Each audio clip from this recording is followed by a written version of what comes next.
श्रीगुरुभ्यो नमः। हरिः ओम्। जयो गुरुगाय भगवन्नुरुक्रमनमोऽस्तुते। नमो ब्रह्मण्यदेवाय त्रिगुणाय नमो नमः। नमस्ते पृष्टिगर्भाय वेदगर्भाय वेधसे। त्रिनाभाय त्रिपृष्ठाय शिपिविष्टाय विष्टवे। त्वमादिरन्तो भुवनस्य मध्यम् अनन्तशक्तिम् पुरुषम् यमाहुः। कालो भवानाक्षिपति च विश्वम् स्वतो यताम् तत्पतितम् गभीरम्। त्वम् वै प्रजानाम् स्थिरजङ्गमानाम् प्रजापतीनामधिसम्भविष्णुः। दिवोकसाम् देवदिवच्युतानाम् परायणम् नौरिव मज्जतोत्सो।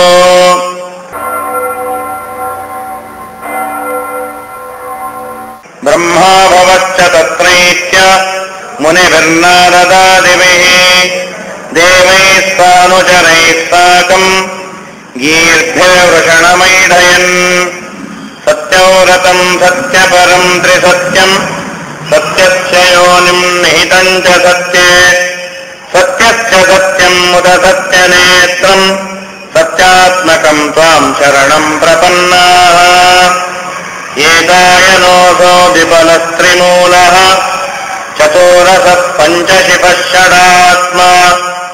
सप्तत्वगट्टविटतो नवाक्षो दशच्छदी द्विकगोख्यादिवृक्षः। त्वमेक एवास्य सतप्रसूतिः त्वम् सन्निधानम् त्वमनुग्रहश्च। त्वन्मायया संवृतचेतसस्त्वाम् पश्यन्ति नाना न विपश्चितो ये। भिवर्षि रूपाण्यवबोधात्मा क्षेमाय लोकस्य चराचरस्य। सत्त्वोपपन्नानि सुखावहानि सताम् अभद्राणि मुहुःखलानाम्। त्वय्यम्बुजाक्षाखिल सत्त्वधाम्नि समाधिना वेशितचेतसैके। त्वत्पादपोतेन महत्कृतेन कुर्वन्ति गोवत्सपदम् भवाब्धिम्। स्वयम् समुत्तीर्य सुदुस्तरम् द्युमन् भवार्णवम् भीममदप्रसोहदाः। भवत्पदाम्बोरुहनावमक्रते निधाय यातास्तदनुग्रहो भवान्। येन्येरविन्दाक्षविमुक्तमानिनम् त्वय्यस्तभावादविशुद्धबुद्धयः। आरुह्यकृच्छ्रेण परम् पदम् ततः पतन्त्यदो अनादृत युष्मदङ्ग्रयः। तथा न ते माधव तावता क्वचित् भ्रश्यन्ति मार्गात् त्वयि बद्धसौहृदाः। त्वयाधिगुप्ता विचरन्ति निर्भय विनायकानीकतमूर्धसुप्रभो। सत्त्वम् विशुद्धम् श्रयते भवान् स्थितौ शरीरिणाम् श्रेयोपायनम् वपुः। वेदक्रियायोगगतः समाधिवित् तवर्हणम् येन जनः समीहते। सत्त्वम् न चेद्भारितम् निजम् भवेत् विज्ञानमज्ञानविदापमार्जनम्। गुणप्रकाशैरनुमीयते भवान् प्रकाशते यस्य च येन वा गुणः। न नामरूपे गुणजन्मकर्मभिः निरूपितव्ये तव तस्य साक्षिणः। मनोवचोभ्याम् मनुमेयमत्मनो देवक्रियायाम् प्रतियन्त्यथापि। शृण्वन् गृह्णन् संस्मरयन्श्च चिन्तयन् नामानि रूपाणि च मङ्गलानि ते।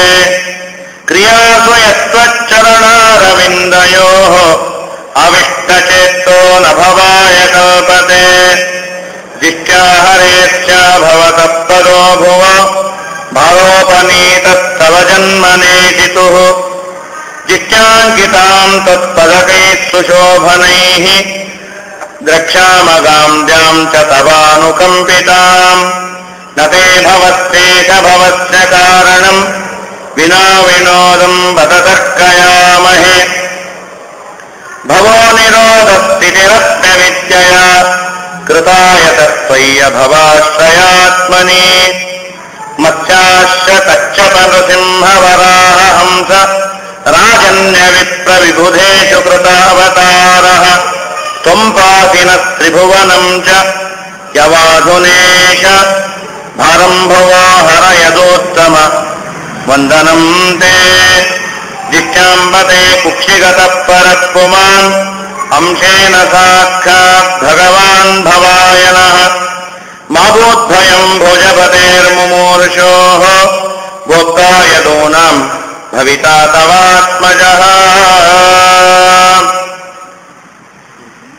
निशीते तमभूते जायमाने जनार्दने देवक्यां देवरूपिण्यां वित्तः सर्वगुहाश्रयः प्रादुरासीत्यथा प्राच्यां दिशीन्दुरिव पुष्कलः तमद्भुतं बालकमम्बुजे क्षणं चतुर्भुजं शङ्खगदाद्युतायुधं श्रीवत्सलक्ष्मङ्गलशोभिकौस्तुभं पीताम्बरं सान्द्रपयोधसौभगम् महार्हवैढूर्यकिरीटकुण्डलत्विषा परिष्वक्तसहस्रकुन्तलम् उद्दामकाञ्चङ्गरकङ्कणादिभिः विरोचमानं वसुदेवाईक्षता। श्रीकृष्णार्पणमस्तु।